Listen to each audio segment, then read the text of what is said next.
Estamos em Milão, no final dos anos 1400, no período de transição entre a Idade Média e o Renascimento. Milão, juntamente com Roma e especialmente Florença, foi uma das protagonistas absolutas daquele extraordinário momento histórico. Naquela época, Milão era a cidade mais rica e importante da Europa, mais ainda que Paris e Londres, cobiçada pelos homens de finanças do continente europeu, mas também pelos artistas. Milão foi governada várias vezes pela família Sforza e adquiriu particular importância no período em que foi governada por Ludovico Maria, conhecido como Il Moro, que foi duque de Milão de 1494 a 1499. Ludovico Il Moro adorava organizar banquetes memoráveis e grandes eventos. Entre os artistas e arquitetos de quem Ludovico Il Moro gostava de se cercar, estavam Leonardo da Vinci e o arquiteto Bramante, que inventou uma cúpula muito famosa e grandiosa na igreja de Santa Maria delle Grazie. Na mesma igreja onde, na parede do refeitório, Leonardo da Vinci pintou o famoso afresco de A Última Ceia, entre as pinturas mais famosas da história da humanidade. Na mesma igreja, em frente à obra-prima de Leonardo da Vinci, no lado sul do refeitório, outro pintor extraordinário, Montorfano, que pintou o famoso afresco A Crucificação. Maravilhoso, mas lamentável, pois foi pintada bem na frente de A Última Ceia, e a maioria dos visitantes não olham do seu lado. Nesta dimensão e com essas premissas, entramos na nossa história. Na história do nascimento do Panettone. O Panettone, que nasceu na ceia de Natal de 1494. Obviamente por um erro. Naquela ceia de Natal em Milão, além de nobres financistas e famílias importantes, provavelmente naquela noite estava também Leonardo da Vinci, com seus engenhos criados para surpreender e alegrar o banquete. Enquanto isso, os melhores cozinheiros da região estavam na cozinha.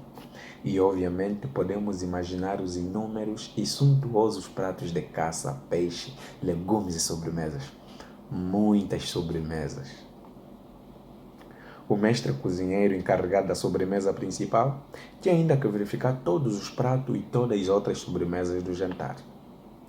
A certa altura, ele pediu ao seu assistente que verificasse o preparo da sobremesa principal e a tirasse do forno na hora certa. O assistente se chamava Tony, um diminutivo milanês de Antônio. Provavelmente Tony adormeceu ou estava distraído ao lado do forno a lenha e deixou queimar a sobremesa principal. O chefe ficou furioso, Tony desesperado. Mas foi então que lhe ocorreu mostrar ao chefe sua própria massa, propondo-a como alternativa ao bolo queimado. Naquela época ele estava experimentando uma nova receita de massa, feita de farinha, manteiga, ovos, casca de limão e passas.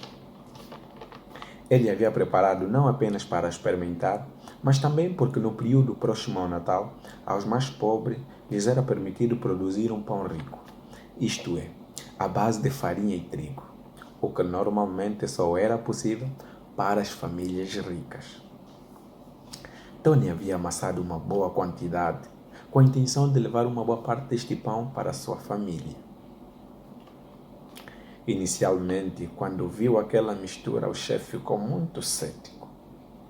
Se tratando, porém, da única possibilidade de remediar o estrago, suspirou e enfiou o dedo naquela massa fermentada com casca de cedro e passas e meteu o dedo na boca.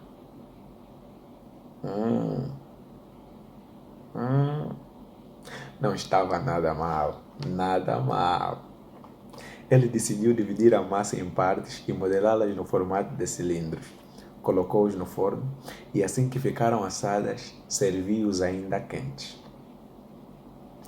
Grande foi a surpresa de Ludovico e dos convivas, a tal ponto que Ludovico Il Moro chamou o chefe para lhe perguntar o que era aquela sobremesa tão peculiar e saborosa. O mestre cozinheiro não quis mentir, dizendo a verdade e apresentando Tony ao nobre público. Assim nasceu o Panetone, cujo nome evoluiu hoje para o Panetone.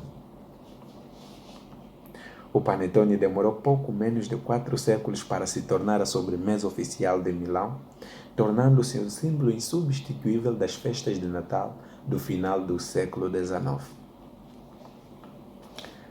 O Panetone, ao longo dos anos, foi sendo recriado de várias maneiras, a ponto de hoje existirem dezenas e dezenas de tipos e variações apenas na Itália.